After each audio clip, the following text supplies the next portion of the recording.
อันนี้บอกสแกนใช่ไหมคะสแกนครับนี่ครับแป๊บนึงนะคะ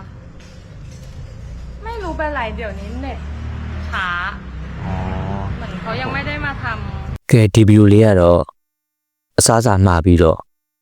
ငွေမရှင်းကျင်တဲ့ဗီဒီယိုဖိုင်လေးပဲဖြစ်ပါတယ်ဒီဟာလေးကိုကျွန်တော်မိတ်ဆွေတို့သူ့အချင်းချုပ်လေးပေါ့ပြန်ပြီးကျွန်တော်ပြပါပါကျွန်တော်တို့တွားကြည့်လိုက်အောင်သူကပစ္စည်းမှာပြောကြသူကပတ်စံမရှင်းကျင်ဘူးမရှင်းကျင်တော့သူကအမျိုးမျိုးတွေဒီဝယ်တဲ့လူအမျိုးမျိုးတွေလင်ညာပြီးတော့ဟိုပြောတောင်မျိုးနောက်ပြောနေဟိုလာပို့ပေးတဲ့ပစ္စည်းပို့ပေးတယ်လီပါဒီမှာဒုက္ခကြီးအများကြီးရောက်တော့ဒါလေးကိုကျွန်တော်တို့တွားကြည့်လိုက်အောင်อ๋อโอนค่ะได้ครับก็อันนี้บอกสแกนใช่ไหมคะสแกนครับนี่ครับแป๊บนึงนะคะไม่รู้เป็นไรเดี๋ยวนี้เน็ตตานี่လွယ်မယ်เหมือนเขายังไม่ได้มาทำเน็ตไม่รู้ว่าအင်တာနက်မရဘူးတဲ့သူ့ရဲ့ဖုန်းတော့အင်တာနက်မဝင်ဘူးတဲ့ဘာဖြစ်လို့လဲမသိဘူးတဲ့เงินสดหนูไม่ได้พกเลยอ่ะพี่เดี๋ยวนี้หนูใช้แต่แอปธนาคารเดี๋ยวเราเข้าငွေသားနဲ့ရတယ်ဆိုတော့လေငွေသားမကင်ဘူးတဲ့သူကဒါနဲ့လွယ်ဆိုတော့လေသူမှအင်တာနက်မရှိဘူးအင်တာနက်အဆင်မပြေဘူးတဲ့ไม่กลัวพี่เสียเวลาพี่เดี๋ยวหนูขอเลขบัญชีพี่ไว้แล้วก็เดี๋ยวหนูเข้าเน็ตได้แล้วหนูโอนให้อ๋องั้นไม่สะดวกครับแต่ผมขอเป็นเดี๋ยวผมรอก็ได้ครับไม่เป็นไร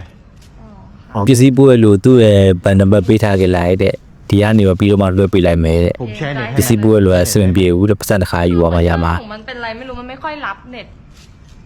นะฮะพี่ไม่เชื่อพี่ลองแชร์กันแต่มันไม่รับอ่ะမဝင်ဘူးတဲ့ကင်တာနဲ့หรือมันเป็นที่โทรศัพท์หนูก็ไม่รู้หนูก็มีปัญหาล่าสุดหนูก็เพิ่งมีปัญหากับครูใบแล้วทำไมน้องว่าแบบเพราะว่าบลูผิดเลยมันตีเลยแล้วถ้าเกิดว่าแล้วมันเน็ตมันไม่ได้โอ้แล้วทำไมน้องไม่ Wi-Fi ไม่เอากดเงินสดไว้ครับอย่างนี้มันเดือดร้อนผมขอติดต่อก่อนได้ไหมพี่มันหลายวันแล้วด้วยเอาความจริงอ่ะมันควรจะมาทำให้หนูนานแล้วเรื่อง Wi-Fi อ่ะเนี่ยเดือดร้อนเลยไม่น้องควรติดต่อก่อนที่จะสั่งอาหารดิงั้นพี่ต้องมารอน้องแต่ Wi-Fi ไม่ตัวပြောနေတယ်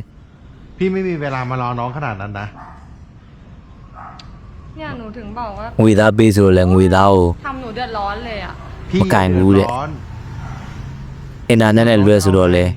အင်တာနက်က Wi-Fi သူရှိအောင်မဝင်ဘူးแจ้งบ้านก่อนไหมเพราะว่าพี่ก็มีงานพี่ต้องรับพี่ก็รับงานต่อเขาดิพี่เดี๋ยวมันจะดูน่าเกลียดแล้วพี่ต้องทำไงอ่ะ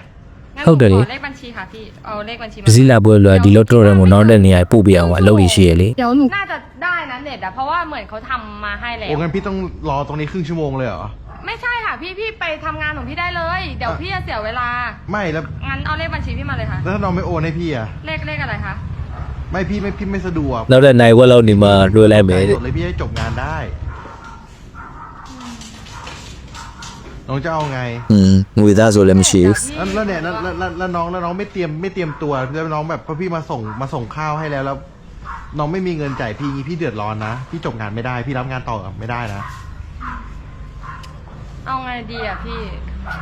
หนูก็คิดไม่ออกหนูก็ไม่พกเงินสดด้วยอ่ะงั้นขอข้าวส่งเลยလို့မရဘူးแล้วก็เดี๋ยวน้องเดี๋ยวถ้าอันนี้เดี๋ยวพี่กินเองก็ได้แล้วเดี๋ยวถ้าเกิดน้องเคลียร์ปัญหาพี่เห็นใจหนูหน่อยไม่ได้หรอเดี๋ยวอีกครึ่งชั่วโมงหนูโอนเลยเน็ตทำไมเราเปลี่ยนไปว่าตูซาเป็นไหมวะมันหมุนอยู่เนี่ยเข้าหน้าแอปได้แล้วอ่ะเข้าหน้าแอปได้แล้วหนูว่าไม่เกินครึ่งชั่วโมงหนูโอนให้พี่แน่นอนเอางี้ถ้าสมมุติอีกครึ่งชั่วโมงหนูยังไม่โอนพี่ขับมาหน้าบ้านหนูได้เลยไอ้เสียเวลาทำไมงั้นพี่ขอข้าวไปก่อนถ้าครึ่งชั่วโมงน้องโอนมาให้พี่เอาข้าวมาคืนให้ไปละโอ้พี่ไม่เห็นใจหรือไม่ได้ไหมถ้าน้องแบบโอนได้แล้วน้องก็โทรมาพี่เอาข้าวมาให้พี่ไม่ได้หิวกันตอนอะไรไม่ต้องไปเงินจ่ายพี่อ่ะเหมือนพี่จะเหมือนพี่หิวเลยอ่ะแบบหนูขอให้พี่เห็นใจมั่งไม่ได้เลยอ่ะจะเห็นใจอะไรน้องต้องสรุปพี่จะไม่ให้เลขบัญชีใช่ไหมไม่งั้นหนูก็ใจนี่นะเข้าบ้านแล้วนะจะเข้าได้ไงน้องเข้าคืนมาพี่หนูขอเลขบัญชีพี่ขออีกครึ่งชั่วโมงเดี๋ยวโอนให้ถ้าพี่ให้ไปพี่น้องต้องโอนให้พี่เลยงั้นพี่จบงานไม่ได้ก็เน็ตมันไม่มีพี่จะยังไงทำไมน้องไม่พกเงินสดไอพี่ไอ้อะไรมึงเนี่ยเฮ้ย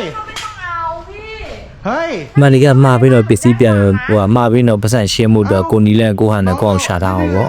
ကိုစင်မပြေဘူးဆိုလို့ရှိရင်တော့ဒီမြတ်ရှယ်မမနဲ့လေနော်အခုလိုမျိုးလို့တော့ကြတော့တစ်ဖက်လူရဲ့